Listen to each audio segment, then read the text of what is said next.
विदिताखिलशास्त्रसुधा जलधे महितोपनिषत् कथितार्थनिधे हृदये कलये विमलं चरणं भवशङ्कर देशिकमे शरणम् करुणावरुणालय पालय मां भवसागर दुःखविदूनहृदं रचयाखिलदर्शन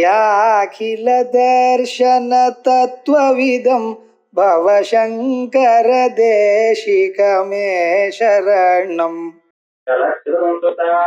बन्धुवर्गस्पदुर्वा नरो वा धनादि गृहे मे मतियाः यजन्तो नमन्तस्तु मन्तो भवन्तं स्मरन्तश्च ते सन्तु सर्वे कुमारा मृगाः पक्षिणः दंशकाये च दुष्टाः तथा व्याधयो बाधकार्ये मदङ्गे भवच्छक्तितीक्ष्णास्त्रभिन्नः सुदूरे विनश्यन्तु ते शूद्निचक्रं च शैला सुब्रह्मण्य स्तोत्रम् 29வது ஸ்லோகம். பசுர்வா நரோவா எல்லோருமே வா அத நாரி நரோவாத நாரி கிரகேயே மதியா. ஸ்திரீகளோ புமான்களோ எல்லோருமே உங்களை நமஸ்காரம் பண்ணிட்டு உங்களை பூஜை பண்ணிட்டு இப்படியே இருக்கணும் அப்படின்னு பிரார்த்திக்கிறார். அதனால இந்த பக்திங்கிறது ஒரு மனுஷனுக்கு மட்டும் இருக்கிறது இல்ல, எல்லோருக்கும் இருக்கணும். அதனால எல்லோரும் சேமத்தை அடையணும் அப்படின்னு போன ஸ்லோகத்துல சொல்லியாச்சு. அடுத்ததாக இப்ப என்ன சொல்ற, நமக்கு அறியாமலேயே நமக்கு நிறைய இடையூறுகள் வருது, அவைகள்லாம் போகணும். இந்த இடையூறுகளை வந்ததுனால என்ன ஆகுதுன்னா, நாம் கை கொண்டதான எடுத்துக்கொண்டதான ஒரு உபாசனையோ அல்லது பக்தி மார்க்கமோ நமக்கு அதை கையாளுவதற்கு சிரமத்தை கொடுக்கிறது. பண்றோம் விடல, உற்சாகமா பண்றதுக்கும் பண்ணி ஆகணுமேனு சிரமப்பட்டு பண்றதுக்கும் வித்தியாசம் இல்லையா? எந்த காரியமும் பண்ணும் பொழுது நான் ஆனந்தமா ஓஹோ சந்தோஷமா பண்றதுக்கும் இவைகள்லாம் தடங்கள் வந்து அதெல்லாம் நிறுத்தி விட்டுவிட்டு அப்படி பண்றதுக்கும், ஒவ்வொரு நாளும் தடங்கள் வந்தா மனுஷனுக்கு ஒரு கோபம் வருது, இது வேண்டாம் போன்னு விடணும்னு தோன்றது. அப்படிப்பட்டதான தடங்கள் வரப்படாது அப்படின்னு பிரார்த்திக்கிற. நமக்கு நல்ல காரியம் வரும் பொழுது எடுத்துக்கொள்ளும் பொழுது என்னென்ன தடங்கள் வருது அப்படிங்கிறது நமக்காக ஆச்சாரியார் ஏதோ அவருக்கு அனுபவம் இருக்கா போல பேசுற பாரு. மிருகாः பட்சிணः தம்சகாயே ச துஷ்டாः ததா வியாதயோ பாதகாயே மதங்கே. மிருகாः, சில சமயத்துல மிருகங்களே நமக்கு ரொம்ப சிரமத்தை கொடுக்குது. நீங்க ஜபம் பண்ணிட்டு இருக்கும் பொழுது நாய் கொலைச்சுண்டே இருந்தா எப்படி இருக்கும்? நமக்கு சாந்தமா இருந்தாலே அசுரங்கள் பசகி போறது. இது என்னடா மிருகங்கள் பக்கத்துல வந்து கொஞ்சம்னா என்ன பண்றது? அதையும் வீட்டிலேயே நாயை வளர்க்கிற சில பேர், அவளை பத்தி சொல்லவே வேண்டாம். மடியா வந்து உட்கார்ந்ததுன்னா மடியில வந்து உட்கார்றது எப்படி பாரு? நாய் தானே பரவாயில்லைங்கிற தர்மசாஸ்திரம் ஒத்துக்கலையே. நமாத்து நாய் தானே, யாராத்து நாய்னா நாய் நாய் தானே. அப்ப விவகாரம் என்ன? அது தப்புன்னு இல்ல, நாம் எந்த ஒரு நல்ல காரியம் ஆரம்பிக்கிறோமோ அப்ப அது இருக்கப்படாது, அவ்வளவுதான். நாயை வளர்க்கறது அவாவாளுடைய இஷ்டம். ஆனா ஜபம் பண்ணும் பொழுது அது கொலைச்சாலோ பக்கத்துல வந்து உட்கார்ந்தாலோ சமம். மறுபடியும் நீங்க ஸ்நானம் பண்ணணும்னு சொல்றது. இப்படி சில பிராணிகள், மிருகாக இதுபோல மிருகங்கள், துஷ்ட மிருகங்கள். பட்சிண, சில பேர் பாருங்க அதுல பட்சிகளை வளர்க்கிற, அது ரைட்டா தப்பா அத பத்தி நமக்கு வேண்டாம். ஆனா பட்சிகள் இத வளர்க்கறது, அதுக்கு வேலைக்கு ஆகாரத்தை போடுறது, பிஷ் டேங்க் வச்சுட்டு இருக்க ஆத்துல.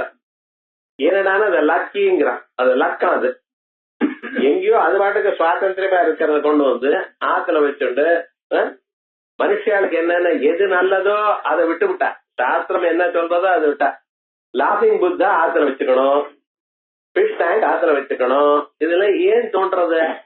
நம்ம சம்பிரதாயம் நன்றாக தெரியாதுறாங்க, வேற ஒண்ணும் இல்ல. நம்ம சம்பிரதாயம் தெரிஞ்சு இப்படி இப்படி இருக்கணும்னு பெரிய ஆட்ட தெரிஞ்சுட்டோம்னா போறோம். அதுக்காக அந்த பிராணிகளுக்கு நீங்க சகாயம் பண்ண வேண்டாம்னு சொல்லல, நல்லதுதான், உபகாரம் பண்றது நல்லது. ஆனா எப்பொழுதுன்னு பாக்கணும். நீங்க ஒரு பூஜை பண்றீங்க, ஒரு ஜபம் பண்ணிட்டு இருக்க, அதுக்கு பிரதிபந்தகமா இல்லாம அதை பார்க்கணும். அவ்வளவுதான் சொல்றது சார். மிருகா பட்சிணோ தம்சகா ஏஜ திருஷ்டா. 1 மணி நேரம் ஜபம் பண்ணணும்னு உட்கார்ந்துட்டு இருக்கு, ஒரே ஒரு ஈதம் வந்திருக்கு. முதுகுல உட்கார்றது, விரட்டி நிலம் கண்ணுல உட்கார்றது, அதை விரட்டி நிலம் வேற எங்கேயும் உட்கார்றது, இங்கேயும் அசைஞ்சுட்டே இருக்கு. உங்களுக்கு 1 மணி நேரமும் ஈ பத்தி ஸ்மரணம் இருக்கே, பகவான் பத்தி ஸ்மரணம் இல்ல. ஒரு ஈ போறோம், அது வருவாச்சாதான் பார்க்கணும். அது அனுபவம் எங்கதான் இருக்க, எல்லா இடத்துலயும் இருக்க. ஆனா நம்ம தியானம் பண்ற இடத்துல உங்களுக்கு அதே பகவான் தான் டிஸ்டர்ப் பண்றாருன்னு சொல்லாதீங்க. விவகாரம் எல்லா இடத்துலயும் இருக்கு. ஆனா இத அனுபவிச்சு பார்த்தா தான் தெரியும். நம்ம ஏதாவது ஒண்ணு ஆரம்பிச்சோமையானால் அதுக்கு பிரதிபந்தகங்கள் வருது, அவ்வளவுதான். இந்த பிரதிபந்தகங்கள் அதை பண்ண விடாம தடுக்கிறது. இந்த தடுக்கும் பொழுது நமக்கு என்ன ஆச்சுன்னு அதுல ஒரு கான்சென்ட்ரேஷன் போயிடும். அத உங்களால விரட்டவே முடியல. இப்படி இருக்கும் இல்லையோ, ஆச்சாரியார் பாருங்க எவ்வளவு சிரமப்பட்டு. மிருகா பட்சிணா, மிருகங்கள் என்ன, பட்டுகள் என்ன, தம்சகாயே துஷ்டா, கடிக்கக்கூடியதானது இது ஈ, கொசு, இப்படிப்பட்டதான பதார்த்தங்கள். அதுக்காகத்தான் நம்ம ஜபம் பண்ணும் பொழுதோ தியானம் பண்ணும் பொழுதோ நமக்கு எப்படி சொல்லியிருக்கு தெரியுமா? ஒரு மனைய போட்டுண்டு, அதுக்கு மேல தர்பாசனம் போட்டுண்டு, அதுக்கு மேல ஒரு மாந்தோலோ ஏதோ ஒண்ணு போட்டுட்டு, அதுக்கு மேல பட்டை போட்டுட்டு உட்காரும்போது, ஏன் கீழே உட்கார்ந்த எறும்பு கடிக்கலாம். நீங்களும் கண்ணை கொண்டு இருக்க, எறும்பு கடிக்கலாம். அவையெல்லாம் வராம இருக்கணுங்கிறதுக்காக இவ்வளவு கிளீனா போட்டுண்டு ஜபம் பண்ணுங்க அப்படிங்கிறது. ஆனா ரொம்ப நாத்தியுச்சம் நாதி நீச்சம், ரொம்ப ஹைட்டா பெஞ்சு மேல உட்கார்ந்து பண்ணா அப்படியே தூக்கி கீழே வந்து அடிபடும். கீழே உட்கார்ந்தா எறும்பு கடிச்சு விடலாம். அப்படி ரெண்டும் இல்லாம இருக்கணும். பூஜ்யம்ல உட்கார்ந்து ஜபம் பண்ணா நல்லா இருக்காது, நிக்காது, மனசு நிக்காது. ஆகையால் என்ன பண்ணும், இதுக்காக யோக சாஸ்திரத்துல இப்படி இப்படி இருக்கணும்னு சொல்றது. ஏன் இப்படி பிரதிபந்தங்கள் மனுஷனுக்கு வராது, வராம இருக்கணும். வராம இருக்கணும்னு அதை நீங்க தடுக்க முடியுமா? தினந்தோறும் தான் வீட்டை லைசால் டெட்டால் எல்லாத்தையும் போட்டு வீட்டை தொடக்கிறேன் இல்லையன்னு சொல்லல. ஆனா ஈ வருதோ இல்லையோ, வராம போறதா உங்களால தடுக்க முடியல. கொசு ஏதாவது படுக்க முடிஞ்சதா? கொசு வச்சிருக்க வீட்டுல 4 பக்கத்துலயும் பஞ்சாயத்து விதியை உட்கார்ந்து இப்படி எல்லாம் லோகத்துல அனுபவிச்சுட்டு இருக்கோம் நம்ம. அப்ப இப்படி இருக்கவே ஆனால் நம்ம அதை தடுக்க முடியல. இப்ப என்ன பண்றது? நம்மளால முடியாததான விவகாரத்துக்கு பகவானை பிரார்த்தனை பண்றதால வேற வழி இல்லை. திருட்டேசா பார்த்தா சேத் அப்படின்ட்டு நம்ம எவ்வளவோ அதற்காக அதை தடுக்கணும், மனசை நிறுத்தணும்னு பார்த்தாலும் முடியலன்னு அதுக்கு வழி பகவானத்தர் தான். ஆகையெல்லாம் சொல்றா. இதுவரைக்கும் நம்ம சரீரத்துக்கு வெளியில இருக்கக்கூடியதான ஆதி பூதங்களை பத்தி சொன்னேன். ஆத்தியாத்மகம் நம்ம சரீரத்துக்குள்ளேயே வியாதய பாதகாயே மதங்கே, வியாதய வியாதிகள். நம்ம ஏதாவது நாளையில இருந்து 1000 ஜபம் பண்ணணும், காயத்ரி ஜபம் பண்ணணும் உட்கார்ந்தா பிராணாயம் பண்ண விடாம சளி கட்டிக்கிறது. என்ன பண்றது? தலைக்கு ஸ்நானம் பண்ணாதீங்கோ, சளி உடிச்சிருக்கு அப்படிங்கிறது. என்னத்தை ஜபம் பண்றது போச்சு. எந்த ஒரு காரியமும் நீங்க ஆரம்பிக்கிறதுன்னா ஏதோ ஒரு பிரார்த்தம் வருதோ இல்லையோ நடுவுல வியாதயா. இந்த வியாதிகள் அப்படி இருந்தால் வியாதிக்காவது ஏதோ மருந்து சாப்பிடுறது போறது அப்படின்னு இருக்கு. பாதகாயே மதங்கே இருந்தா போல இருந்து கால் மடக்க முடியல, ஒரு விரல் மடக்க முடியல, நின்றுட்டே இருக்கிறது. அது என்னடா மனசெல்லாம் அதுல இருக்கே தவிர மந்திரத்துக்கு ஓடல. என்னமோ கால் வலிக்கிறது, எதனால வந்துட்டு இருக்கோம், வாதமா பித்தமா தெரியலையே, மருந்து சாப்பிட்டா போகுமா போகாதா. அதுக்கப்புறம் மருந்து தேடிட்டே இருக்கேன், பகவானை தேடல. அந்த போலினி ஆத்துல எங்க வச்சுட்டு தேடுற அந்த இடத்துல கிடைக்காது. பாதகம் பாருங்க, தினந்தோறும் நீங்க அனுபவிக்கிறதுனா ஆச்சரியம் எழுதுறேன். இந்த மாத்திரம் இருக்க தேடணும். தேடி பூச்சுட்டா சரியா போயிடும். அதுக்காக என்னன்னா தேடினா அந்த 1 மணி நேரம் கிடைக்கல. எங்க வச்சேன்னு கேட்டா வெச்ச இடத்துல தேடுங்கோங்கிற, அவ்வளவுதான். கரெக்ட் தானே? வெச்ச இடத்துல தேடினா கிடைக்கும். அது எங்க வச்சோன்னுதான் தெரியல விவகாரம் கொடுக்க. இப்படியே ஆத்துல ஒவ்வொரு மனுஷியாளுக்கும், ஒரு மனுஷியாளுக்கு மட்டும் இல்ல, உங்களுக்கும் எனக்குன்னு இல்ல, சாதாரணமாகவே இப்படி நல்ல காரியத்துக்கு இவ்வளவு விக்னங்கள் ஏற்படுறது. என்னென்னது? மிருகா, சில பிராணிகள், பட்சிணா, பட்சிகள், தம்சகாக, நம்மளை ஹிம்சை பண்ணக்கூடியதான கொசு, ஈ, இப்படிப்பட்டவைகள், ததா வியாதயா, சரீரத்துல வியாதிகள், ஆத்தியாத்மிகமான வியாதிகள், அதற்கு பிறகு பாதகாயே மதங்கே, நம்ம சரீரத்துக்குள்ளேயே பாதகங்கள், காலை மடக்க முடியல, திடீர்னு கை முதுகு வலிக்கிறது, என்னமோ தெரியல, அப்படி அப்பப்ப ஏற்படுறது. அப்படி பவசக்தி கிருஷ்ண கிரபின்ன சுதூரே. அதனால நான் என்ன சொல்றேன், எங்களால முடியல, இத தீர்மானம் பண்ணிட்டு நாம ஜபிக்கிறதுக்கோ அல்லது நல்ல காரியம் பண்ணவோ முடியல எங்களால. என்ன பண்ணோம்? சுப்பிரமணிய சுவாமி உங்களுக்கு நமஸ்காரம் பண்றேன். பவசக்தி தீக்ஷ்ணாகிரபின்னா, உங்களுடைய சக்தி ஆயுதம்னு ஒண்ணு இருக்கு இல்லையா, வேல்னு நீங்க சொல்ற தமிழ்ல, சம்ஸ்கிருதத்துல அதுக்கு சக்தின்னு பேரு. பரமேஸ்வரன் கையில திரிசூலம் வச்சிருக்காரு, அது இல்ல, இது ஒரு முனையாத்தான் இருக்கும். இந்த சக்தியானது துஷ்ட சம்ஹாரமும் உண்டு அதுக்கு, இன்னொன்னு மனசை ஏகாக்கிரப்படுத்துறதும் அந்த சக்தி தான். திருஷ்யத்தேதோ அக்ரியா புத்தியான்னு சொல்றது, அந்த சுப்பிரமணிய சுவாமியை வழிபட்டால் உங்களுடைய மனசு புத்தி ஏகாக்கிரமாக ஆகும். ஏகாக்கிரமாக புத்தி வறுமையானால் நீங்க கேட்டா, ஒரு தரம் கேட்டா மனசுல அப்படியே நிற்கும். அந்த சக்தி நமக்கு வரணும். அது என்ன? கிரகண சக்தி. எதை சொன்னாலும் கிரகிக்க கூடியதான ஒரு சக்தி. ரொம்ப பேருக்கு அந்த சக்தி இல்ல, சொன்ன புரியறதுங்கிற, அவ்வளவுதான். அதுக்கப்புறம் என்ன சொன்னார் அவரே இன்னொரு தரம் சொல்ல முழுக்க புரிஞ்சது, புரிஞ்சத உள்ள இருக்க, ஆனா இந்த காதுல இருந்து அந்த காதுல போயிடுது. அது நம்ம நடுவில் நிக்கிறது ரொம்ப சிரமம். அந்த கிரகண சக்தி மனுஷனுக்கு வேணும். அது அந்த கிரகண சக்தி வேணுமேனால் பகவானுடைய சக்தி ஆயுதத்தை தியானம் பண்ணணும். அதான் பவசக்தி தீக்ஷ்ணாகிரபின்னா சுதூரே. இவைகள் எல்லாம் இந்த பிரதிபந்தங்கள்லாம் எதனால வருது நமக்கு? ஒரு நாயின்னா நாய் பிரதிபந்தகம் இல்ல, அந்த பிரதிபந்தம் வர்றதுக்கு இந்த விதமாக வர்றதுக்காக ஒரு பாவம் பண்ணிருக்கோம் நம்ம, அது இந்த ரூபமாக வந்துட்டு இருக்கு. பக்கத்தாத்துல குழந்தை அழுதுண்டே இருக்கு, என்ன பண்ணுவேன்? அது மீதி சமயத்தில் வைக்க விடாத, நீங்க எப்ப ஜபம் பண்ணுங்கிறா அப்ப அழுதா என்ன அர்த்தம்? அது ஏதோ ஒரு பாவம் இருக்கு. அவைகள் எல்லாம், அந்த பாவங்கள் எல்லாம்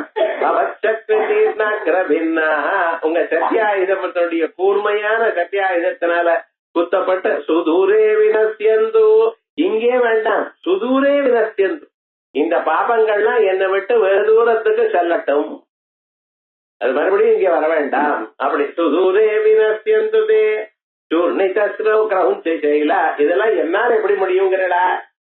நீங்க கிரௌஞ்ச பர்வதத்தையே பொடி பொடி ஆக்கி விட்டேன். உங்க சத்தியாயுதம் என்ன பண்ணிட்டு கிரௌஞ்ச மலைய, குறிஞ்ச மலைய ஒரே சமயத்துல ஒரே குத்து, அவ்வளவுதான், தூள் தூளா ஆயிடுது. அப்படி அந்த மலையே தூளாகுமே. ஆனால் சாதாரணமாக இருக்கக்கூடியது அந்த பாபங்களுக்கு ஒரு கணக்கா என்ன?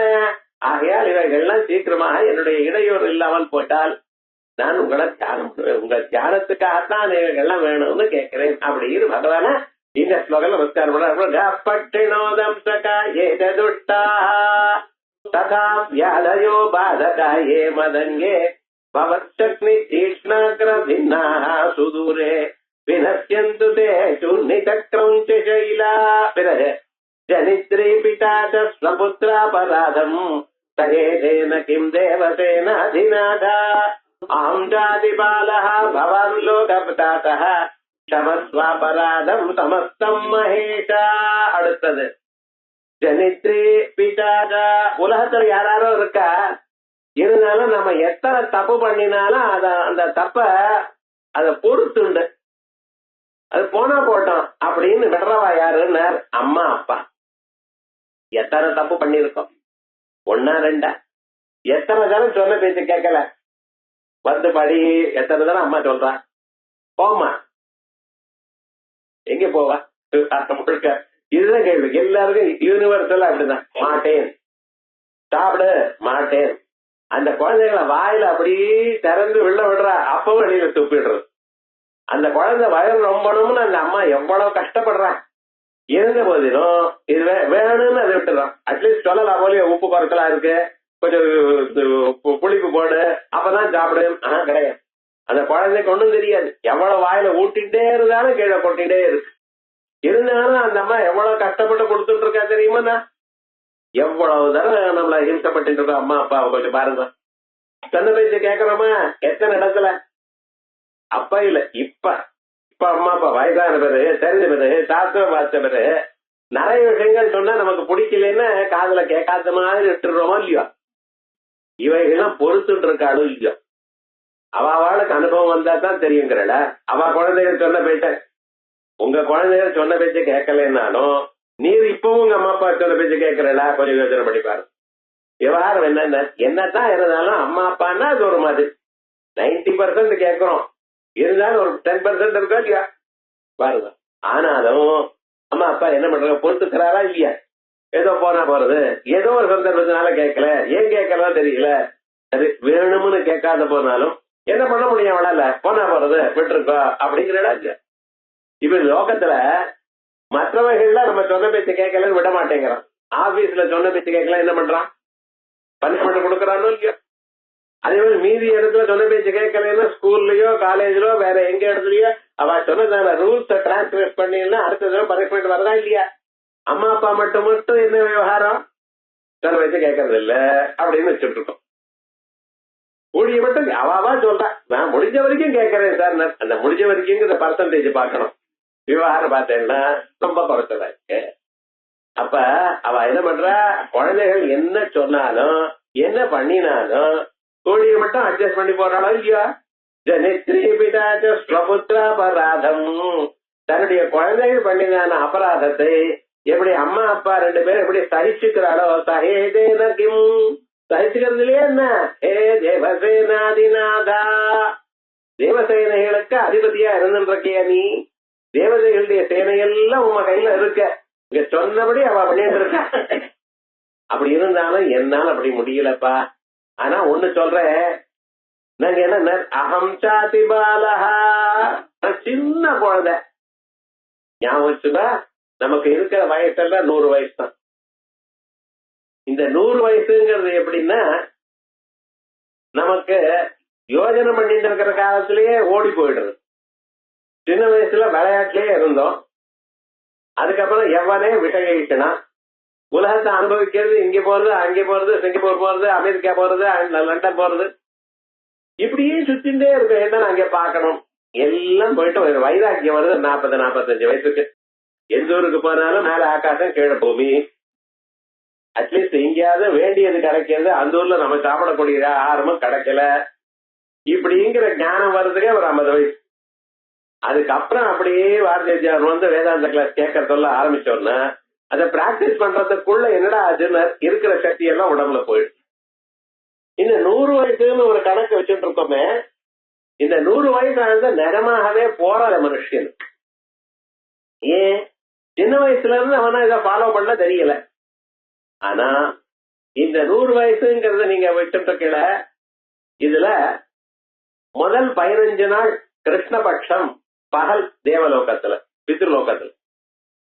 சுக்லபக்ஷம் இருக்கு பட்சல அது ராத்திரி. ஆகையால் விவகாரம் என்னன்னு, உங்களுக்கு 1 மாசம் 1 நாள் பித்ருலோகத்துல. அது மாதிரி பித்ருலோகத்துல 100 வருஷம் இருந்துட்டு இருக்க. அப்படின்னா எத்தனை நாட்கள் உங்களுக்கு இருக்க? அதே போல 3,60,000 நாட்கள், 360 × 100, இது மாதிரி அத்தனை மாசங்கள் அவளுக்கு. அதே மாதிரியே தேவலோகத்துக்கு போனேன்னா உங்களுடைய உத்தராயணம் எல்லாம் அவளுக்கு ஒரு நாள், ஒரு பகல், தட்சிணாயனம் ஒரு ராத்திரி. அப்ப என்ன உங்களுக்கு 1 வருஷம் ஆச்சுன்னா அவளுக்கு 1 நாள். இது மாதிரி அவ சாதாரணமா ஒரு தேவனுடைய ஒரு கணக்கு என்னன்னா, அவ வாழ்க்கையில 3,60,000 வருஷம் வாழறான். அதோட நீங்க கனெக்ட் பண்ணீங்கன்னா நம்ம கணக்கு பாருங்க, 100 வருஷம் ஒரு கணக்கா? இது வந்து தேவலோகத்தை வரைக்கும் தான் சொல்லிருக்கேன். இது மாதிரி கணக்கு வந்திருக்க பிரம்மலோகத்துக்கு போறேன்ல சில கோடி வருஷங்கள் இருப்பள் அங்க இருக்கிறவாள்ல. அங்க அதோட கம்பேர் பண்ணீங்கன்னா நம்ம வாழ்க்கை எப்படி இருக்கு பாருங்க, கண்ணு மூடி கண்ணை திறக்கிறவள ஆயிடுறது. ஆனா இந்த வருஷத்திலேயே நம்ம பால்யத்துல எவ்வளவு இருக்கோம், வயசுதான் ஆயிருக்கே தவிர 60 வயசு 80 வயசுங்கிறமே தவிர வர்ச்சுவலா மனுஷனை பார்த்தானா இன்னும் வளரல. எப்படி இருக்கணுமோ அப்படி இல்ல. சின்ன குழந்தை மாதிரி தான் நடந்துக்கிறா ரொம்ப பேர். எப்படி வாழணுமோ அப்படி வாழணுமோ இல்ல, ஏதோ போயிட்டு இருக்கு. அகம் சாதி பாலா கணக்கிட்டு பார்த்தேன், ஏன்னா ரொம்ப குறைச்சலா இருக்கேன், ரொம்ப சின்ன பையனா இருக்கேன், இன்னும் வளரல, புத்தி வளரல. எப்படி இருக்கணுமோ எப்படி நம்ம வாழணுமோ தர்மசாஸ்திரம் எப்படி சொல்றதோ அப்படி இருக்க முடியல. சின்ன குழந்தைத்தனமாத்தான் இருந்துட்டு இருக்கோம். பவான் லோகதாதா, நீங்க எப்படின்னு லோகதாதா, உலகத்தில் இருக்கிற எல்லோருக்குமே பெரியவர். ஆதிநாதனா இருக்கக்கூடியவர் பரமேஸ்வரன். அந்த பரமேஸ்வரனுக்கே குருவா நீங்க இருக்கு. அப்ப நீங்க எவ்வளவு பெரியவர்னு சொல்லணுமா? நான் எவ்வளவு குறைச்சலா இருக்கேன், தாங்கள் இவ்வளவு வசதியா இருக்கேன். அப்ப குழந்தை சொல்லக்கூடியதான அபராதத்தை அம்மா அப்பா பொறுத்துக்கணுமா வேண்டாமா? நீங்க யாரு? உலகத்துக்கு எல்லாருக்கும் அப்பா ஸ்தானத்துல இருக்க. நான் பெரியவனா இருந்தா போல எல்லோரும் சொன்னாலும், நீங்க பெரியவன் சொன்னாலும் வர்ச்சுவலா நம்ம ஸ்வரூபம் என்னென்ன சின்ன குழந்தையாட்டம் தான் இருந்துட்டு இருக்கோம். அப்படி நீங்க என்ன பண்ணணும், நான் பண்ணக்கூடியதான அபராதத்தை எல்லாம் மன்னிக்கணும், அவ்வளவுதான் சொல்றாரு. பவான் லோக் அஹம் ஜாதி பாலஹ பவான் லோகதாதஹ சமஸ்வாபராதம் சமஸ்தம் மகேஷா. ஹே பரமேஸ்வரனே, சமஸ்வாபராதம், நம்மளுடைய அபராதம், தப்பான காரியங்கள்லாம் பண்ணிட்டு இருக்கேன், இத மன்னிச்சுங்கோ. என்ன தப்பான காரியம்? எதை சொன்னாரோ அதை பண்ணல. பொய் சொல்லாதேன்னு சொன்னார். எத்தனை பேர் அதை காப்பாத்துறோம்? பொய் சொல்லப்படாதுன்னு நினைக்கிறோம் சார். ஆனா அந்த சந்தர்ப்பத்துல சொன்னாதான் நடக்கும் போல இருக்குங்கிறான். விவகாரம் எத்தனை பேர் பொய் சொல்லப்படாதுன்னு தெரியும், சரின்னு பண்றாளோ இல்லையோ, உள்ளூர் அந்தராத்மா சொல்றது நீ பொய் சொல்றாயின்ட்டு இருந்தாலும் சரின்னு சொல்றானோ இல்லையோ.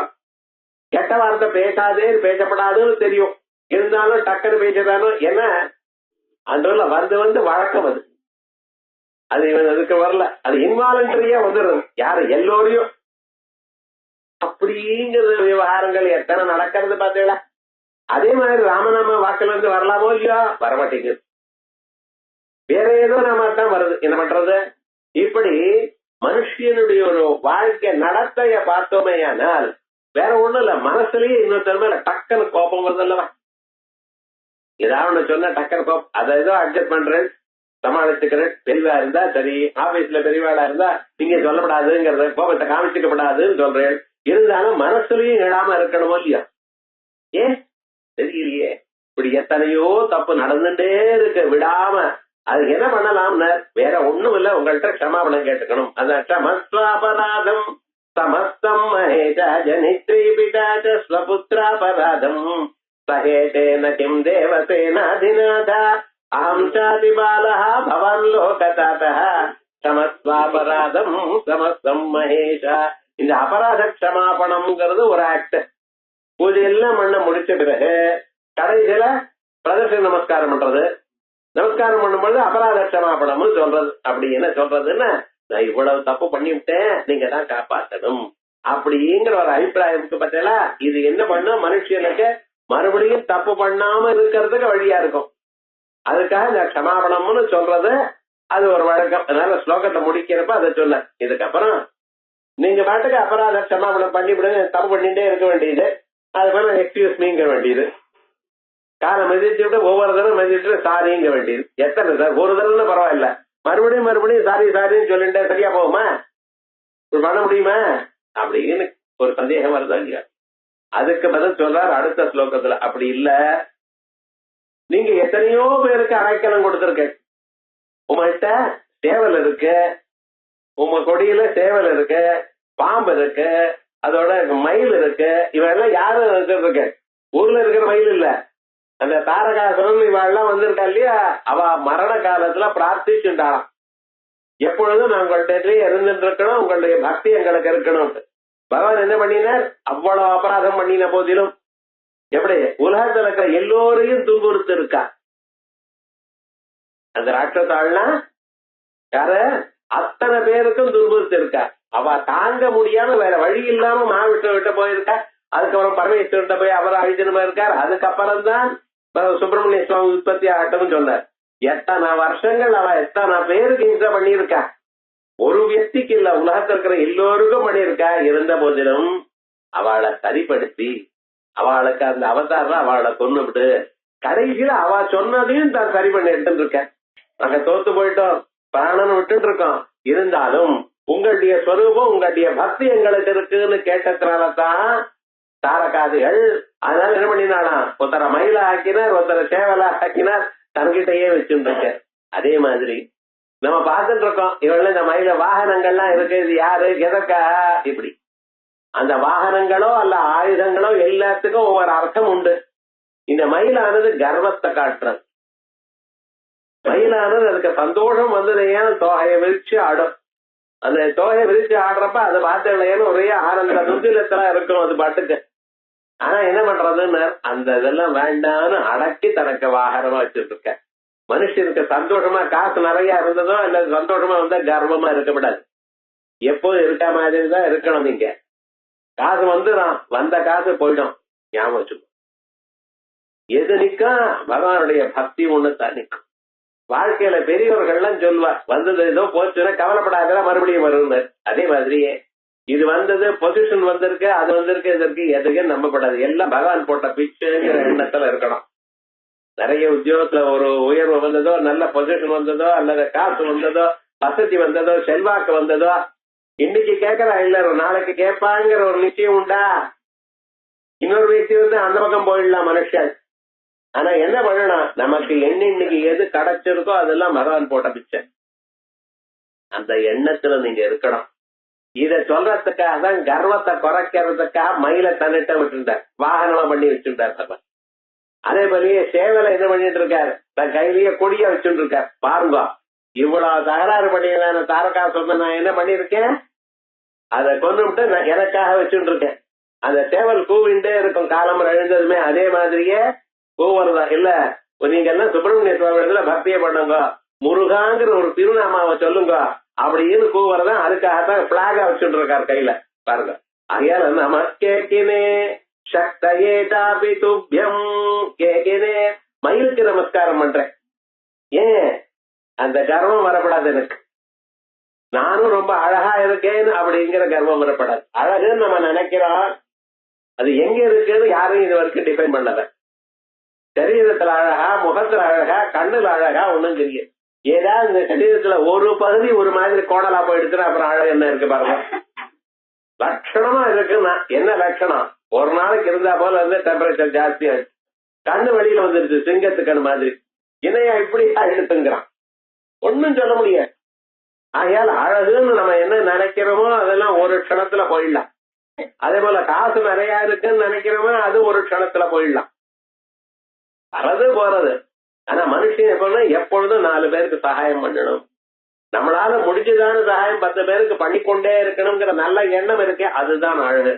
மனுஷனுக்கு அழகு என்ன, 10 பேர் சௌக்கியமா இருக்கணுங்கிற எண்ணம் இருக்கு பார்த்தீங்களா, அதுதான் அழகை தவிர சரீரத்தில் இருக்கக்கூடியதான காந்தியோ ஓஜஸோ தேஜஸோ இவைகள்லாம் அழகுன்னு சொல்ல முடியாது, எப்பவும் போயிடலாம்.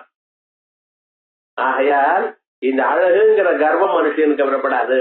எப்பொழுதுமே நல்ல வழியிலே நம்ம இருக்கணும், நல்லா இருக்கணுங்கிற எண்ணம் இருக்கணும். நமக்கேக்கினே சக்தயே சாபி துப்யம், உங்களுடைய மயிலுக்கு நமஸ்காரம், உங்களுடைய சக்தி ஆயுதத்துக்கு வேலுக்கு நமஸ்காரம். நமச்சாக துப்யம், நம குக்குட்டாய, சாகம் ஆடு அதுக்கு ஒரு நமஸ்காரம்.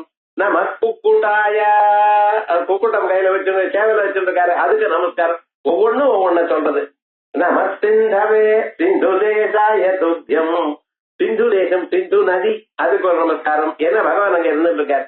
சிந்து தேசாய துப்யம் புனஸ்கந்த மூர்த்தே நமஸ்தே நமஸ்தே நமஸ்தோ, புனஸ்கந்த மூர்த்தே மறுபடியும் நமஸ்காரம் பண்றேன், நமஸ்தே நமஸ்து மறுபடியும் நமஸ்காரம் பண்ணிட்டு இருக்கேன் அப்படின்னு அந்த பகவானுக்கு நம்மளுடைய நமஸ்காரத்தை சொல்லிட்டே இருக்காரு. இந்த நமஸ்காரம் சொல்றதுனால என்ன, என்னை விட தாங்கள் பெரியவர் அப்படின்னு சொல்றதுக்காகத்தான் ஒரு நமஸ்காரம். அதுக்கப்புறம் ஜெயானந்த பூமன் ஜயா பாரதாமன் ஜயா மோக கீர்த்தே ஜயானந்த மூர்த்தே ஜயானந்த சிந்தோ ஜயா சேஷ பந்தோ ஜயத்துவம் சதா முக்திதானே சூனோ. ஜயானந்த பூமன், பகவானுக்கு இத்தனை லட்சணம் சொன்னேன்.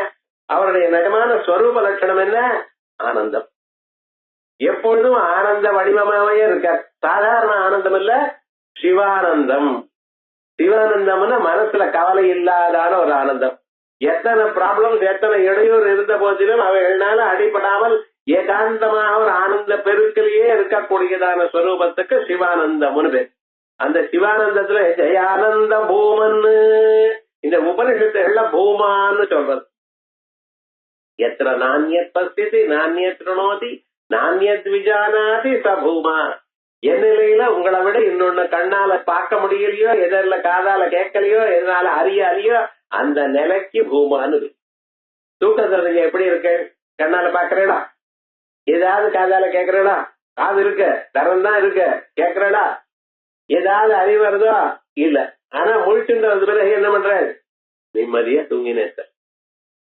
அதுக்கப்புறம் சில சமயம் ஆடாடா தூங்கி விட்டேன், ரொம்ப நேரம் தூங்கி விட்டேன், வேற காரியம் இருக்குங்கிறதுக்கு டென்ஷன் இருந்தாலும் தூங்கினதுனால உங்களுக்கு கொண்டு கட்டமில்லை. நிம்மதியாக சுகமா ஆனந்தமா தூங்கினேன்னு சொல்றேன். முழிச்சுட்டு இருக்கிறப்ப அந்த நிலை வரணும். தூக்கத்துல ஒரு காரியமும் செய்யல, நீங்க எல்லா செயலும் பண்ணி கொண்டிருக்கும் பொழுது அந்த நிலை உங்க மனசுக்கு வரணும். அதான் ஆனந்த பூமான். அந்த சமாதி நிலை வந்துருக்கையினால் சகஜ சமாதி. எப்பொழுதும் 24 மணி நேரம் அப்படியே இருந்துட்டு இருப்பார். எந்த காரியம் பண்ணினாலும் தன் நிலையானது கெட்டு போகாது. முதல்ல சைக்கிள் கத்துக்கிறப்ப இந்த பக்கம் பார்க்காதேன்னு அஞ்சு பக்கம் பாக்குறான், போய் அந்த பக்கம் செவத்தை இடிக்க போறேன்னு வேணும்னு போய் இடிக்கிறான். என்னடா வேண்டாம்னு சொன்னா அதான் பண்றான். முதுகுல அடிக்கிறான், அடி வாங்கிட்டே தப்பு பண்ணிட்டே இருக்கான். இப்படித்தான் சைக்கிள் கத்துனா. என்னடா ஆச்சுன்னா கொஞ்ச நாள் ஆச்சு. அதுக்கப்புறம் நன்னா வந்துருது. மவுண்ட் ரோட்ல ஹேண்டல் பார் 2 கையிலையும் விட்டு விட்டு பின்னால வரைக்கும் அவன் பாட்டுக்கு போயிட்டே இருக்கான். என்னையா இப்படி பண்ணிருக்கேன்? உங்களால மற்றவருக்கு ட்ரபிள் இருக்கும், அதை கவனிக்கல. இப்ப என்னாச்சு? ஒரு காலத்துல அதை அடையறதுக்கு அவ்வளவு கட்டப்பட்டவன் இப்பொழுது சுனாயாசமாக எல்லா காரியமும் பண்ணிட்டு இருக்கானோ இல்லையா? அதே போலதான் இன்னைக்கு நீங்க அந்த சுப்பிரமணிய மந்திரத்தை ஜப்பம் பண்ணிட்டேனால் சரவண பவாங்கிற 6 எழுத்து, முருகாங்கிற 3 எழுத்து. ஆசை முக்கியம் இல்ல, பக்தி தான் முக்கியம். முருகாங்கிறது சம்ஸ்கிருத பதம், தமிழ் பதம் மட்டும் இல்ல. சம்ஸ்கிருதத்துல இருக்க ஸ்கந்த புராணத்துல விசேஷமா அந்த பதத்தை பத்தி சொல்லியிருக்க. அதே விதமாகவே அந்த பகவானுடைய நாமாக்களை மனசார நினைச்சுட்டு அப்பப்பா அதை வச்சுட்டு உருகின்றே இருந்தோமே, ஏன்னால் எப்பொழுதுமே அந்த ஸ்வரூபம் நமக்கு வந்துடும். அந்த ஜெயானந்த பூமன்னு ஆனந்த பூமா. உபனிஷத்துல இந்த பூமான ஒரு சமாதி நிலையை சொல்லியிருக்கோம், ஆத்மானந்த நிலையை சொல்லியிருக்கோம். அந்த நிலையில இருக்கேன் உங்களுக்கு ஜெயம். ஜெயானந்த பூமன் ஜயா பாரதாமா தாமன்னு. ஜயா பாரதாமன். இந்த தாமன்னு சொல்றோமோ இல்லையா, அந்த தாமன்னு சொல்றதுக்கு உயர்ந்ததான ஒரு தேஜஸ்ன்னு அர்த்தம். சுப்பிரமணிய சுவாமி உயர்ந்ததான ஒரு தத்விஷ்ணு பரமம் பதம் அப்படின்னு பதம்னு சொல்றோம். தாமான்னா தேஜஸ்ன்னு அர்த்தம். உயர்ந்ததான ஒரு தேஜஸ். தேஜஸ்னா வெளிச்சம்னு அர்த்தம் இல்ல. எது இருந்தால் நமக்கு சந்தோஷமா எல்லா செயலும் பண்ண முடியுமோ அது. எல்லாவற்றையும் ஒழிக்கக்கூடியதான பதார்த்தம். ஒளின்னா தீபம்னு மட்டும் நினைக்காதீங்க. சுவைய ஒழிக்கிறது எது? இது நன்னா இருக்குன்னு உள்ளிருந்து ஏதோ ஒண்ணு சொல்றதோ இல்லையா? சத்தத்தை ஒழிக்கிறது எது? சத்தத்தை உங்களுக்கு காமிச்சு கொடுக்கறது எது? தீபம் இல்ல. இருட்டுல சத்தம் பண்ணினாலும் உங்களுக்கு தெரியும். உள்ளூர யாரோ ஒருத்தர் இருக்கார், உங்களுடைய என்ன சத்தம்னு உங்களுக்கு காட்டி கொடுக்கிறாரு, என்ன வாசனைன்னு காட்டி கொடுக்கிறார். அப்படி உள்ள இருக்கக்கூடியது அந்த ஸ்வரூபம். ஜெய பாரதாமன்னு ஜெய அமோக கீர்த்தே. கீர்த்தி இந்த புகழ்னு ஒரு மனுஷனுக்கு இருக்கணும். அவர் நல்லவர்னு 10 பேருக்கு சொல்லணும், மெய்யாம இருக்கணும். அது வேற. அதுதான் யாரும் 10 பேர் நல்லவர்னு சொல்ல வேண்டாம். அவரா சரி அப்படின்னு சொல்லக்கூடாது. பொண்ணுக்கு பையனை தேடி இருக்கேன், யாரு இன்னார் ஆத்துல இந்த மாதிரி என்ன சொல்லணும்?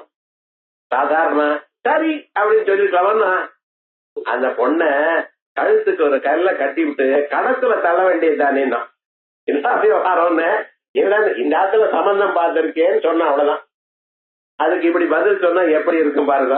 என்ன அவ்வளவு ஃபேமஸ் அவ அப்படின்னு அப்படின்னு சொல்லலாமா? எப்படி இருக்கணும்? மனுஷியால் அவ கேட்டாலே ஜனங்கள் நல்லவாங்கிற ஒரு எண்ணம் இருக்கணும். நல்லவான்னு ஒரு எண்ணம் இருக்கணுமா? உங்களுக்கு எப்படி இருக்கணும்? எப்படி நீங்க இருக்கணும்? ஜனங்களுக்கு எல்லாருக்கும் சகாயம் பண்ற போல உங்க மனசுல ஒரு நல்ல அபிப்பிராயம் இருக்கணும். எப்ப பார்த்தாலும் ஜனங்களுக்கு சௌக்கியமா இருக்கணும் அப்படிங்கிற அபிப்பிராயம். சன்னியாசி இருக்கிறவர் அவர் நாளைக்கு சன்னியாசம் வாங்கி போறாருன்னா முன்னாள் நாள் அவ ஹோமங்கள்லாம் பண்ணுவா. அந்த ஹோமங்கள் பண்றது ஜயாதி ஹோமம்னு விசேஷமாக விரஜா ஹோமம்னு சொல்ற. விரஜா விபாப்மா பூயா சத்து ஸ்வாஹா. விரஜா எல்லா விதமான ரஜோகுணங்கள் என்னை விட்டு போகட்டும். விபாப்மா இனிமேல் வாழ்க்கையில நாம் பாப்பம் பண்ணாதவனாக இருக்கட்டும். பூயாசம் ஸ்வாஹா இப்படி நான் ஆகட்டும். இப்படி வரிசையாக அவ 4 விதமாக ஹோமம் பண்ணுவான். ஒவ்வொன்றுக்கும் மனசுனால வரக்கூடாது. அந்தராத்மாமே சுத்தியந்தாம் ஜோதிரா அப்படின்னு என்னுடைய அந்தராத்மா சுத்தி ஆகணும், என்னுடைய மனசு சுத்தி ஆகணும், என்னுடைய ஸ்தூல பூத உடல் சுத்தி ஆகணும். கையாலையும் காலாலையும் யாரையும் நான் ஏமாற்றப்படாது. சாதாரணமாக இப்படி இப்படி அதட்டுமா கூடாது. மனசுனால யாருக்கும் தீங்கு நடக்கப்படாது. அறியாத்தனத்தினாலையும் யாருக்கும் கெடுதல் பண்ணப்படாது. ரொம்ப பேர் கேட்டுட்டே இருந்தா பதிலே சொல்லாம இருப்பான் சார். அப்படியே என்ன கோபம் வருதுமே இன்னொருத்தருக்கு சொல்ல வேண்டிய சந்தர்ப்பங்கள் நீங்க சொல்லலைன்னா எவ்வளவு தப்பு. இவையெல்லாம் போகணும்.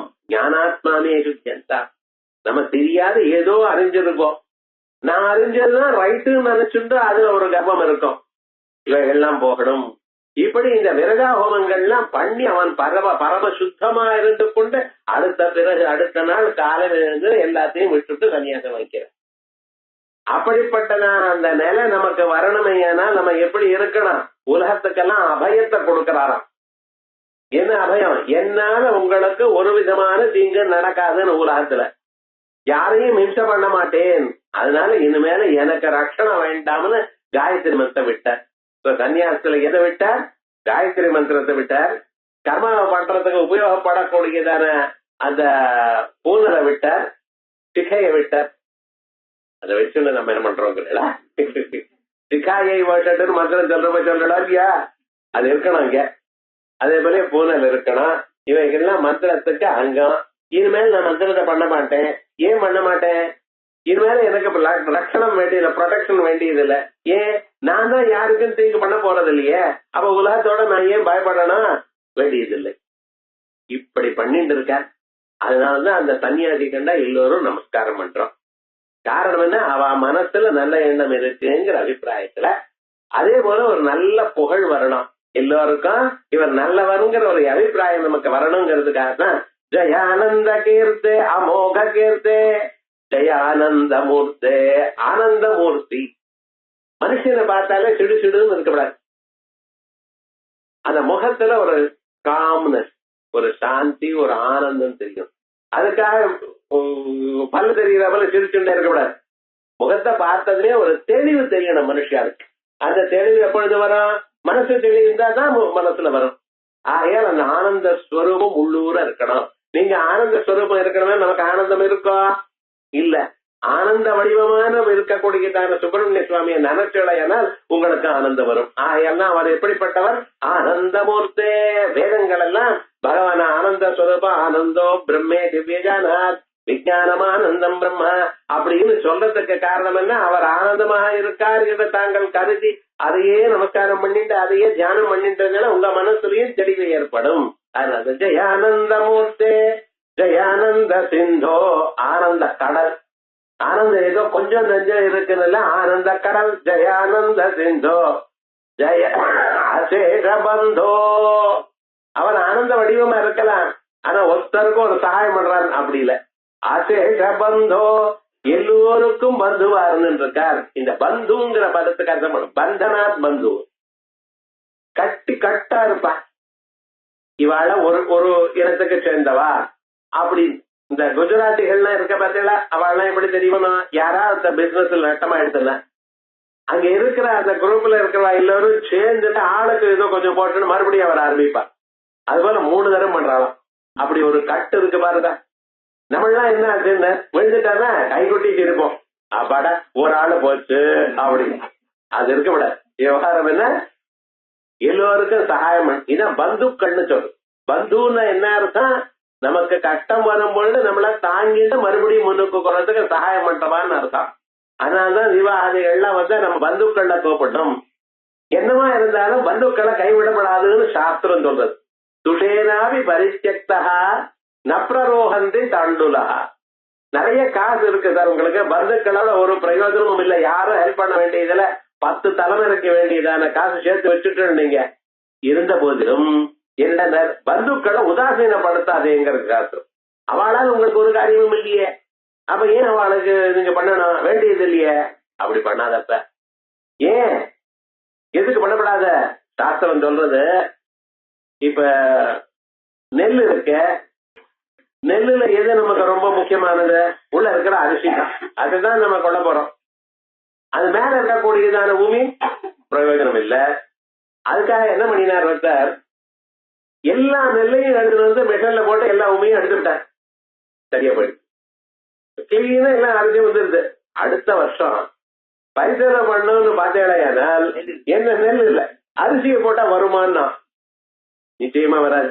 அப்ப என்ன, அது வெறும் தோழித்தானே, அந்த தோழியினால நமக்கு என்ன பிரயோஜனம் அப்படின்னு நினைச்சு விட்டுடையானால் ஒரு நாளைக்கு நீங்க தான் சிரமப்படுவீள்.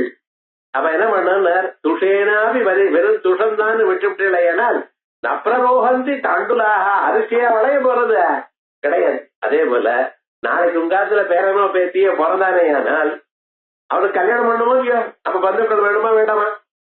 அவளா லவ் பண்ணி யாரையோ கல்யாணம் பண்ணிக்கிறா சார், அது தர்மசாஸ்திரத்துல ஒத்துக்காதேப்பா. வேற ஒண்ணும் இல்ல, அவ சௌக்கியமா தான் இருக்கா. நாளைக்கு ஔததேக கர்மாக்களுக்கு நீங்க தான் பண்ணிக்கணும். இப்ப விவகாரம் என்ன? அப்ப விவகாரம் என்ன, அதுக்காக நம்ம தர்ம பிரஜாவிருத்தியர்த்தம். அதனாலதான் எப்பொழுதும் பந்துக்களை அவமானம் பண்ணப்படாது, பந்துக்களை ஏளனம் பண்ணப்படாது. நீங்க யாரு? அசேஷ பந்தோ, உலகத்தில் இருக்கக்கூடியதான அத்தனை பேருக்கு நீங்க பந்துவா இருக்க. யாருக்கு எந்த கட்டம் வந்தாலும் அதை சரி பண்ணி அவளை காப்பாத்துறதுக்காக தாங்கள் இருக்கணும் இல்லையா? அப்படிப்பட்ட ஜெயாசேஷ பந்தோ ஜெயத்வம் சதா முக்திதானே சதூனோ. உங்களுக்கு ஜெயம் எப்படி? முக்திதான ஈஷதூனோ, முக்தியை கொடுக்கக்கூடியதான பரமேஸ்வரன், அவரால் தான் முக்தி வரும். மோட்சமானது எப்படி? ஞானத்தினால்தான். ஞானம் மகேஸ்வராதிச்சே. நம்ம என்னதான் பண்ணினாலும் கடைசியில ஆத்ம ஞானம் யாரால வரணும்? பரமேஸ்வரனால தான் வரணும். அந்த பரமேஸ்வரனுடைய பிள்ளையா இருக்கல, எங்களுக்கு காப்பாத்துங்கோ. ஜெய ஆனந்த பூமன், ஜெய பாரகாமன், ஜெய அமோக கீர்த்தே, ஜெய ஆனந்த மூர்த்தே, ஜெயானந்த சிந்தோ, ஜெய அசேஷ பந்தோ, ஜெயத்வம் சதா முக்திதானே சூனோ. भुजंगाख्य वृत्तेन कृतं स्तवं यः पठेत् भक्तियुक्तो गृहं गुहं सम्प्रणम्य सपुत्रान् कडत्रं धनं दीर्घमायुः लभेत्कन्दसायुज्यमन्तेन रसः भुजंगाख्य वृत्तेन कृतं स्तवं यः. இதுவரைக்கும் 32 ஸ்லோகங்கள்ல பகவானுடைய கீர்த்தியை சொன்னார். அவருடைய மதிப்பு கௌரவம் எல்லாத்தையும் சொல்லி கொடுத்தார் நமக்கு. பகவத் தத்துவத்தை வேற சொல்லி இருக்க, ஞானஸ்வரூபமா இருக்கான்னு சொல்லிட்டு கடைசியில் என்ன சொல்றார்? இந்த ஸ்லோகத்தை படிச்சதுனால ஏற்படக்கூடியதான ஒரு பலத்தை சொல்றார். உபாசனா மார்க்கத்துல பலமும் பலஸ்ருதியும் ரொம்ப முக்கியம். சில பேர் கேட்கிறார், விஷ்ணு சஹஸ்ரநாமம் விஷ்ணு விஷ்ணுன்னு ஆரம்பிச்சு அதோட முடிச்சிடலாமா சார்? கடைசியில் இருக்கிறதும் படிக்கணுமா? முன்னால இருக்கிறது பூர்வ பீட்டுக்கே பின்னால இருக்கிறது படிக்கணுமா வேண்டாமா? என்னடா சஹஸ்ரநாமம் எவ்வளவு இருக்கோ அதை விட அவ்வளவு இருக்கு சார்.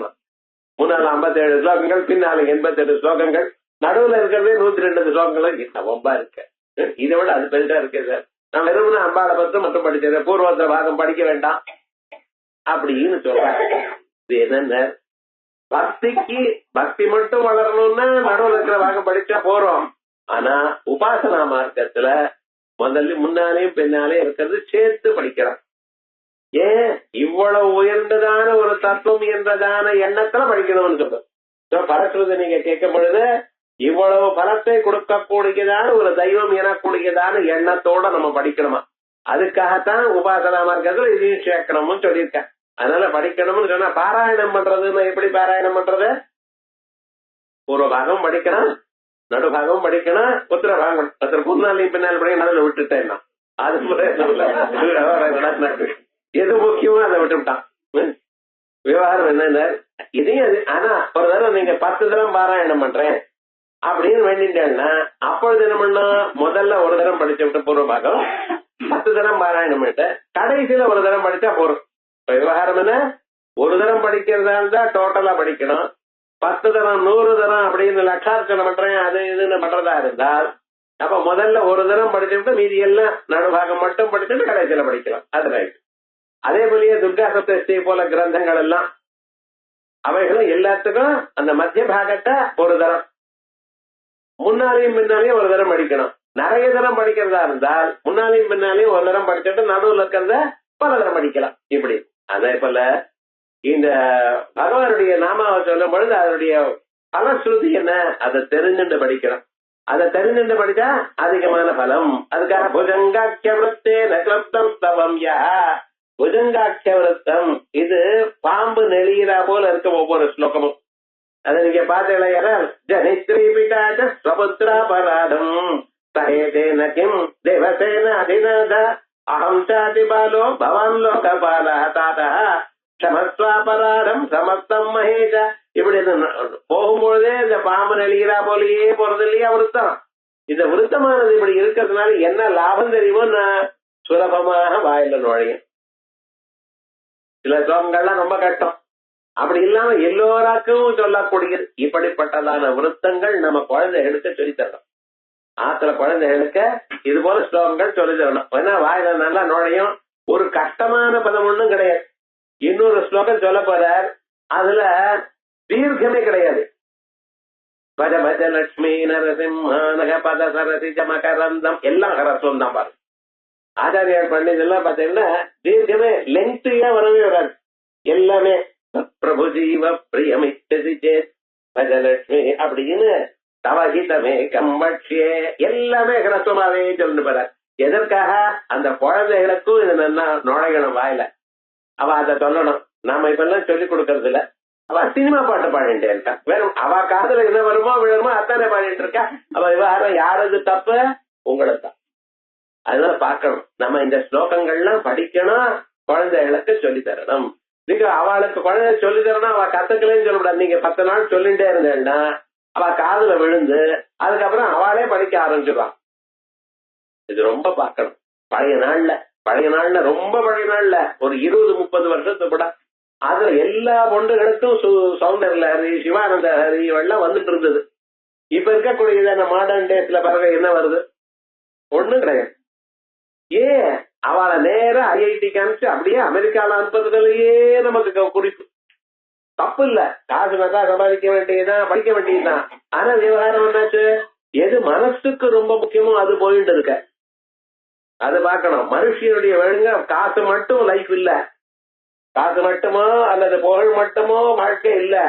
மனசு நிம்மதின்னு ஒண்ணு வேணும். 10 பேருக்கு சகாயம் பண்ணணும்ங்கிறது வேணும். 10 பேரும் சௌக்கியமா இருந்தா அதுக்கு நடுவுல நம்மளும் சௌக்கியமா இருக்கணும்னு நினைச்சா வேதுங்கள்ல அப்படி இருக்கணுமே. ஏனால் நம்ம என்ன பண்ணணும்? இவ எல்லாம் படிக்கணும். அதுக்காகத்தான் பகவத்பாதால் மற்ற எல்லா ஆச்சாரியாலும் சக்கரபகவத்பாதால் மட்டும் இல்ல, ராமானுஜரா இருக்கட்டும், தேசிகரா இருக்கட்டும், தமிழ்ல திருவாசகம் திருப்புகழ்படி கிரந்தங்கள்லாம் இருக்க. எல்லா கிரந்தத்துக்கும் பரம தாற்பயம் ஒண்ணுதான். குழந்தைகள் என்ன படிக்கணும். அவளுக்கு இதுல அர்த்தம் இன்னைக்கு புரிய வேண்டாம், ஒரு நாளைக்கு தானா புரியும். அப்பொழுது மன சௌக்கியமா இருந்துட்டு இருப்பா அப்படிங்கிறது. அதுக்காக புஜங்காட்சிய விருத்தம் க்ளுவம் புஜங்காட்சிய விருத்தேன க்ளுப்தம் ஸ்தவம் யஹ படேத் பக்தி யுக்தா. இது படிக்கிறப்ப எப்படி இருக்கணும்? பக்தி இருக்கணும் மனுஷன். அந்த பக்தின்னு என்ன? சாபரானுரக்திரீஸ்வரே, அந்த பகவானிடத்துல தீவிரமான ஒரு எண்ணம்.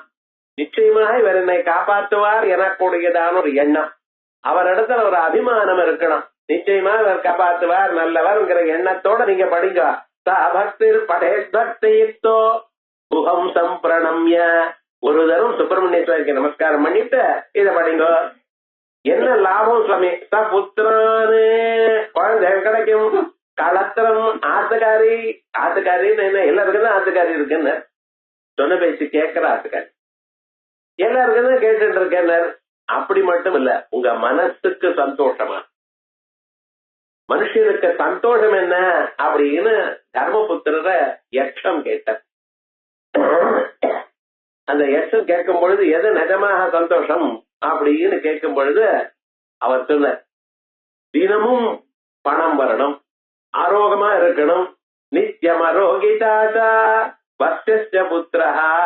பையன் சொன்ன பேச்சு கேட்கணும், அர்த்தகரீச்ச வித்யா, நம்ம எதை படிச்சாலும் புரியும். ஷட்ஜீவலோகே சுக நிராஜன், நிஜமா ஒரு மனுஷன் சௌக்கியமா இருக்கணும் அப்படின்னு சொன்னா என்ன இருக்கணும்? ஆத்துல ஆத்துக்காரு பிரியமா பேசணும். பிரியாத பாரியா பிரியவாதினீச்சா, பிரியமாக பேசணும். உங்களுக்கு இதத்தை சொல்லணும், எது நல்லதோ அது எடுத்து சொல்லணும். நம்ம ஊர்ல ஸ்திரீகள்னா அவன் எது ஒண்ணும் படிக்காதவ சார், வேலைக்கு ஏதோ ஜலத்தை கொண்டு வருது சமைச்சு போடுறது இதான் அவளுக்கு வேலை அப்படின்னு சொல்லல. தர்மத்தை எடுத்து சொல்லக்கூடியதான பொறுப்பு அவளுக்கு கொடுத்திருக்க.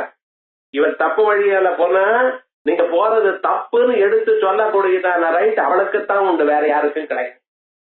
இவர் பாட்டுக்கு என்ன வேதாத்தியம் பண்ணிருக்கார், சாஸ்திராத்தியம் பண்ணிருக்கார், இருந்த போதிலும் இவர் நீங்க பண்றது தப்புன்னு யார் சொல்வா?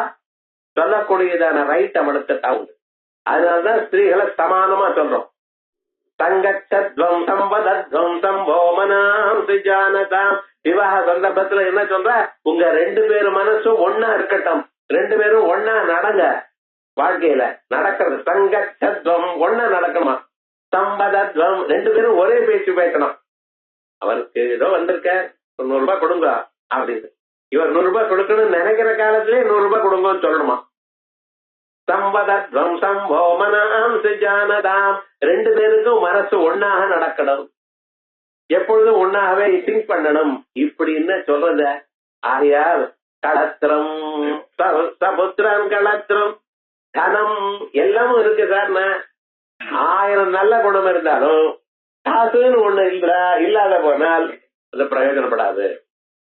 மனுஷனுக்கு காசு அவ்வளவு முக்கியம், ஆனா காசே வாழ்க்கை இல்ல. காசு இருக்கணும், ஆனா காசுதான் வசதின்னு நினைக்காதீங்க. உங்க காசு இல்லாத போது யாரும் மதிக்க மாட்டான். தூளாயாவே திருப்பரகர் வைக மன்னியத்தை, வெறும் இலவம் பதியை விட உபயோகம் இல்லாம நினைப்பா மனுஷன். காசு இருக்க வேண்டியதுதான், ஆனா காசே வசதின்னு நினைக்காதீங்க. ஆகையால் இந்த ஸ்தோத்திரம் படிச்சடையாமல் உங்களுக்கு குழந்தைகள் நல்லவாளா இருப்பா, ஆத்துக்காரி அனுகூலமா இருப்பா, தனம் இத்தனையும் இருக்கு சார். வாழ்நாள் ரொம்ப நாள் வாழல என்ன பிரயோஜனம் தான்.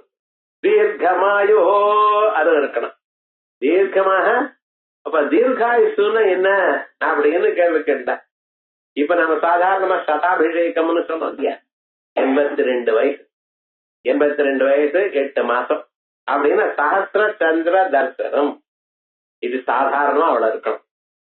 அதுக்கப்புறம் பூர்ணாயுசு 100 வயசு பூர்த்தி ஆகணும். என்ன சார் இது என்ன நீங்க பிளஸ் பண்றீங்களா இல்ல எங்களை செபிக்கிறீங்களான்ட்டான். வயசான கதை 100 வயசு என்ன 85 வயசுக்கு மேல உட்கார்றது எழுதுக்கிறது கஷ்டம்னு யார் சொன்னா? அப்படி நாம் அப்படி நம்ம சரீரத்தை பாழாக்கிட்டோம். வஸ்துதா பார்த்தேனால் 95 96 வயசுல இருக்கிறவங்க நடமாடுறவாங்க பார்த்திருக்கோம், சில பேர் இருக்கா. அது போல நம்ம இருக்கணும். பிராணாயாமம் பண்ணிட்டு அனாவசியமான காரியங்கள்லாம் பண்ணாமல் சௌக்கியமா இருந்தோம்னா நிச்சயமா இருக்கலாம், இல்ல சந்தேகம் இல்ல. இருக்கணும்னு அரோகதிடகாத்திரமா இருக்கணும்னு வேதம் சொல்றது. ஆகையால் பூர்ணாயுசு இருக்கணும். தீர்க்கமாயு எதற்காக? அடுத்த பிறவி இல்லாமல் இந்த பிறவியிலேயே பகவான் அடையணும். தீர்க்காயுசு கேட்கறதுக்கு பிறகு வாழ்க்கையை என்ஜாய் பண்றதுன்னு இல்ல. 40 வயசு வரைக்கும் நீங்க என்ன சாப்பிட்டீங்களோ அதான் சாப்பிட்டது. அதுக்கு மேல டாக்டர் இதை சாப்பிடாத அதை சாப்பிடாத, வேணும்னா பார்க்கா சாப்பிட்டுக்கோங்க. என்ன பண்றது? பழமே எந்த பழத்தை தொடாத உமக்காக பகவான் சுருட்டி பண்ணியிருக்கார், அந்த பழத்தை சாப்பிடுன்னா பாப்பா யாரும் ஒரு பழம் என்ன பண்றது? அதனால என்ன பண்ணணும்னா அந்த சின்ன வயசுல அதுக்கு மேல வைராக்கியம் வரணும் உங்களுக்கு. இதுக்காக சொல்லல. தீர்க்க வாழ்க்கை எதுக்கு சொல்றது? அடுத்த பிறவி உங்களுக்கு வராமல் இந்த பிறவியிலேயே பகவத் சாகித்யத்தை அடையணும், உபனிஷத்துகளை வாசிக்கணும், அதை நன்னா புரியணும், அத மனசுல தரிக்கணும் அப்படிங்கறதுக்காகத்தான் சொல்றது. தீர்க்கமாயு நிச்சயமாக நீங்க உங்களுக்கு கிடைக்கும். சபுத்திரம் களத்திரம் தனம் தீர்க்கமாயு லபேத் ஸ்கந்த சாயுஜ்யமந்தேன ரஸா. அது மட்டும் இல்ல, லபேத் ஸ்கந்த சாயுஜ்யம், சுப்பிரமணிய சுவாமியுடைய சாயுஜ்யம் கிடைக்கும். அவருடைய சாயுஜ்யம் அவருடைய ஊர்லயே இருந்து கொண்டு, ஸ்கந்த ஊர்லயே இருந்து கொண்டு சகல க்ஷேமத்தையும் அடையவள் ரஸா அப்படின்னு விசேஷமா வெறும்னா லௌகிகமான பிரயோஜனம் மட்டும் இல்ல, மோட்சாந்தமான பிரயோஜனமும் இந்த புஜங்க ஸ்தோத்திரத்தினாலேயே கிடைக்கும் என்று அந்த புஜங்க ஸ்தோத்திரத்தை விசேஷமா சொல்லி நமக்கு சொன்ன. இப்படி புஜங்க சுப்பிரமணிய புஜங்க ஸ்தோத்திரம் ஆச்சு. அதை